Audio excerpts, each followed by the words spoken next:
You're Let's looking see at who we can get on. the same guys we always get.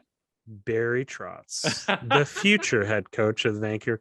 Okay, I know it's not going to happen. I know Bruce is going to come back, but can we just go to that for 1 second? Well, it's star wipe. Ryan, star wipe to Barry Trotz. This is your new head coach and should be. No, I just feel like that's such a stupid, not like no brainer.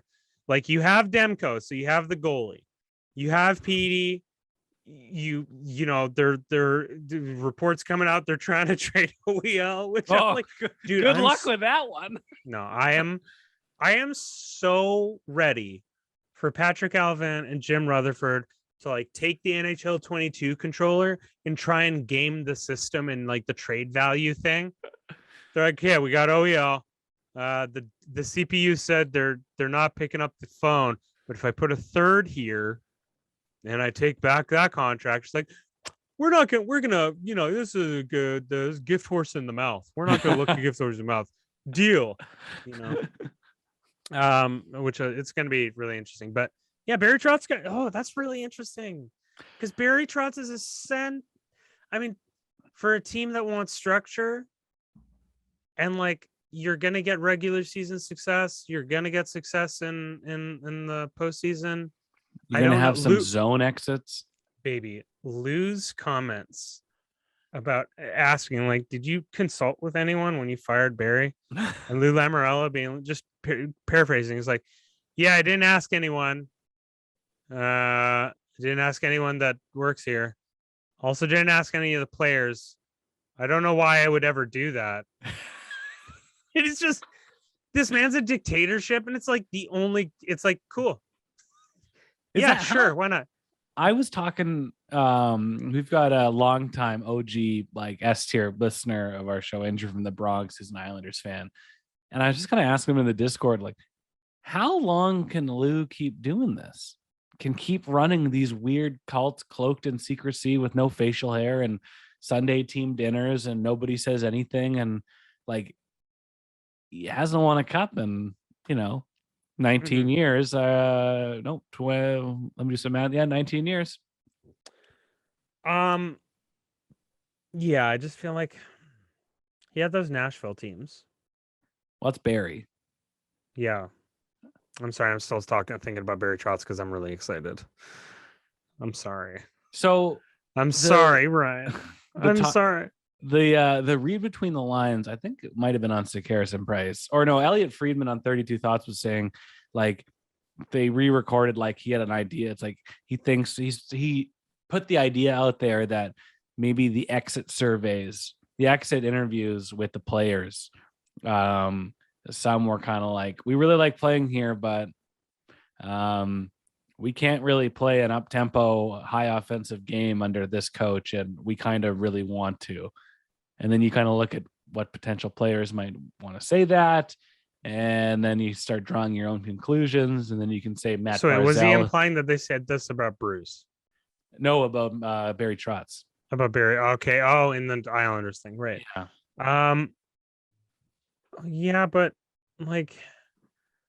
they can't skate. They have one player that maybe two players that can skate. Yeah, and the rest of them are really old two-way power forward guys on ridiculously long contracts given to them by Lou Lamoriello. So is that really Barry Trotz's problem? Maybe Barry's like, listen, I know, I want to be Magic Johnson, but I'm 5'11" and Iranian. This is not happening. I know, Anders Lee can't be like, I want to be Pavel Barry. Well, Anders, that's not who you are. We've got Get one back guy in the front of the net, and you'll stay there until I tell you can come out. Like, how many years have we marveled at the Islanders being that team, being the sum being so much greater than the parts? And you're like, man, this is a on the cusp of being a contender. This team is, just imagine how they're going to be, the next year after they go to the East Final twice. And then you kind of look at their roster and you're like, well, what's on here? Mm-hmm. So, which is just another Jack Adams nod to Barry Trotz, that he could get that much blood out of that stone. Mm-hmm. Then you kind of think like, well, man, I don't know if it's a lateral move or if Lou's realizing what he's put together isn't gonna cut the mustard in the Eastern Yeah, Conference. I don't really know.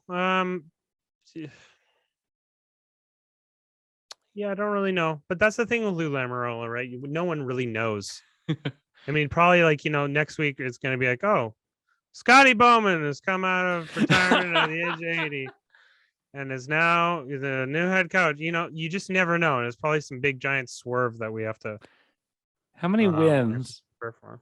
How many wins is Scotty Bowman getting with the 2022-2023 New York Islanders? I don't know, 75.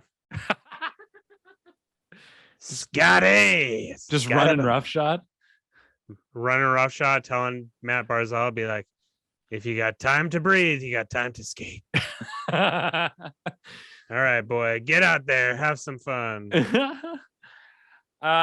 Lou went 152. He went 50 games over 500 as head coach of the Islanders. He was coming up to the final year of his contract, and if you famously remember, he was in the final year of his deal when he won the cup coaching the Capitals, and then everyone was befuddled why they wouldn't go back to him. And so, Lou's avoiding that. Lou said nothing but good things and, very honorable things about Barry, but Barry's got his pick of the litter right now. Well, he's got Winnipeg. Yeah. Seemingly maybe Vancouver, but it's not official yet. Florida? Philly? Yeah, because isn't Andrew Burnett's an interim head coach? So yeah, Florida. And a first round exit to an 8th seed might spark a request for change. Oh, what a huge save. I don't know if you just saw that on the breakaway. Are we watching we're watching Panthers video. Yeah, I'm watching that game too. That was what, are you gonna watch a 7-2 game? Get out of town. Come on. I'm a big Jeff Carter guy. Oh, you're a big Jeff Carter guy. Yeah, love him. Love Dry Island. That's amazing. Yeah, Dry Island. Not so Arash, dry. Where should Barry Trotz wind up? I don't know. In Flin Flon, Manitoba. Just, go back home. Just have a great time. Go back home. Wow. We're 30 minutes into this podcast, Ryan. We've already talked about Flin Flon, Manitoba. Can we get to the speculation part of the podcast? Can we get into the juicy, the nugget, the tidbit, the franchise, the icon, Oliver Ekman-Larsson, going to another team? How is that news? I would suspect that every single day they are trying to shop Oliver Ekman-Larsson. Yeah, I guess so. But it's just so funny how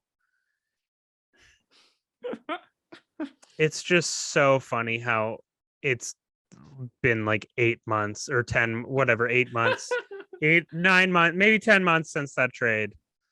And it's already like, this is a disaster. It's like, yeah, maybe we shouldn't have given the keys to the guy one last time. And can they move him? Listen, Travis Hamonic was moved for a third. Anything is possible. Anything is possible. I don't know what they'd have to do to actually move that contract, but I will never underestimate the absurdity of certain general managers in this league to be like, yeah, we'll just deal with the problem later. I like him today. I like him right now, and I'll give value. You operate day to day. I operate day to day. I'm watching this. It's 2-1 Washington.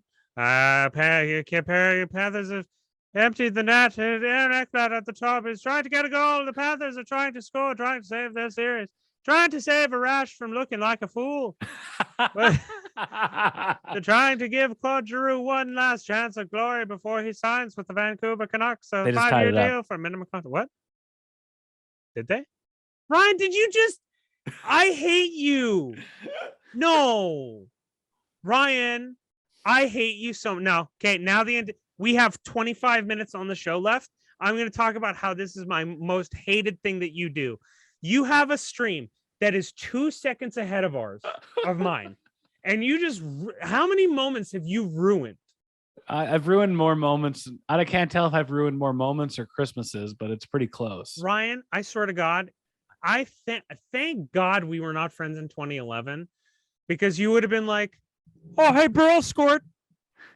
Burrows, he slayed the dragon. What? Yeah, he slayed the dragon. Arash, you know?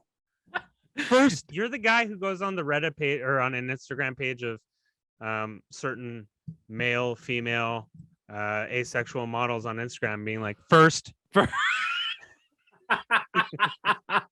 Damn it, Ryan. I was wanting to have a good. Oh, okay. All right. Well, I wasn't sure. I wasn't sure the delay, and based on your reaction, you weren't sure about the delay. Well, based on your reaction to that breakaway save, I thought we were synced up pretty good. I swear to God, I saved that piece of cake in the fridge all week for myself.